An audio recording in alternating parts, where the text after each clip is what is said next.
We're back again this week with part 3 of our HP Pavilion 14 motherboard. As you remember from our first video, we found that we had our 3.3 volts power rail, but when we tried to power on the laptop, nothing happened. So what I did was to remove our memory.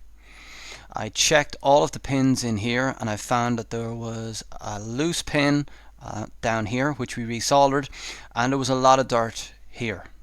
When I did that, when I cleaned that and put the memory back in, we then powered our laptop on again by jumping our power button switch, which is on pin 110 here, to ground. When I did that, our 5 volts came online, our 1.2 volts came online, the 1.8 volts, and finally the 1.8 volts up here. Now at this point we had a power on with no display. I tried changing the memory, and since I was speaking to you last, I reprogrammed the BIOS a number of times, but I'm still not getting a display with this laptop.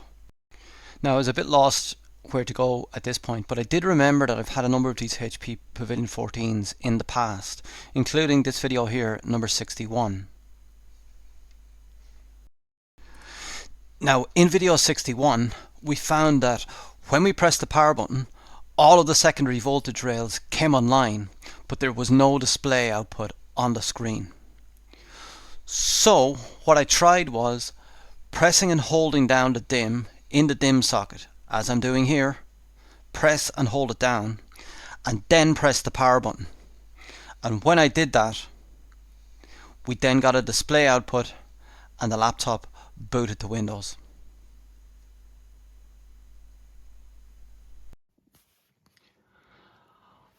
Now I checked my storage and I found that I still have this HP Pavilion from video 61.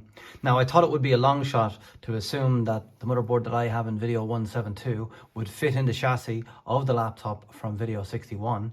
However, I've checked it, and even though it is a different motherboard, the connections are all the same. So it looks like I'm going to be able to take the motherboard from video 172 and put it into this laptop chassis and see if we can power it on.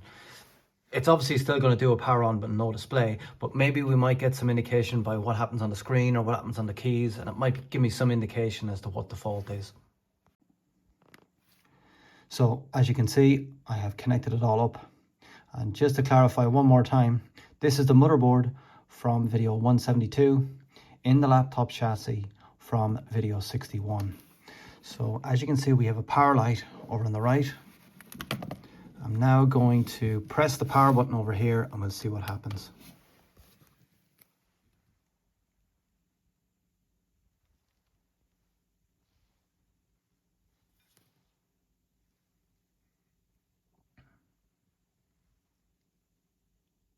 Okay, so it's still doing the same thing. Power on and no display. And just to rule it out, I'm going to try the same trick that worked in number 61. I'm going to press down and hold the memory and then press the power button on.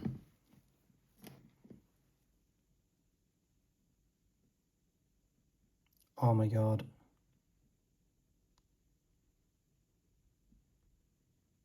I don't believe it.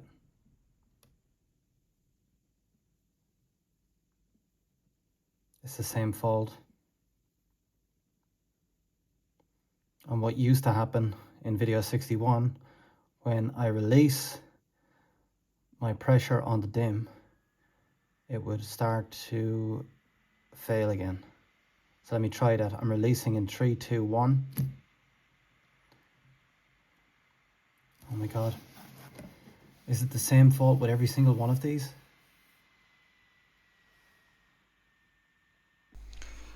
So we've confirmed that once again with this HP Pavilion 14, it's an issue with the DIMM socket. So what I've been doing is pressing down across here and holding it and pressing the power button, and it powers on and shows the display. But if we remove this DIMM for a second, what exactly is wrong with the socket to cause this? Now, as you saw in part 1, I soldered these pins again because this pin down here was quite loose. But even still, after soldering that and after cleaning out the DIMM socket, I have to press it down in order for this to boot. Is it the fact that all of the pins on this, become faulty? Is it the outer pins here that become faulty? Please post in the comments below. So I guess the rule in future is, if we have one of these HP Pavilion 14s, we assume that there's an issue with the DIMM socket until I see something to the contrary. Now, the one last thing I wanted to do with this video is show you the voltages that I was seeing on the secondary power rails when this was powered on and showing a display. So let me show you these right now. This might be useful for the future. So on this inductor right here, we still have our 3.39 volts. We have 5 volts on our 5 volt power rail and 1.2 volts on our memory power rail. Scrolling up the board, I was measuring 1.65 volts on these two, although this seemed to vary a little bit. And we had 1.8 volts on this secondary power rail right here. So let me just show you those on the one screen in case you need to screen grab it. And that brings me to the conclusion of this week's video.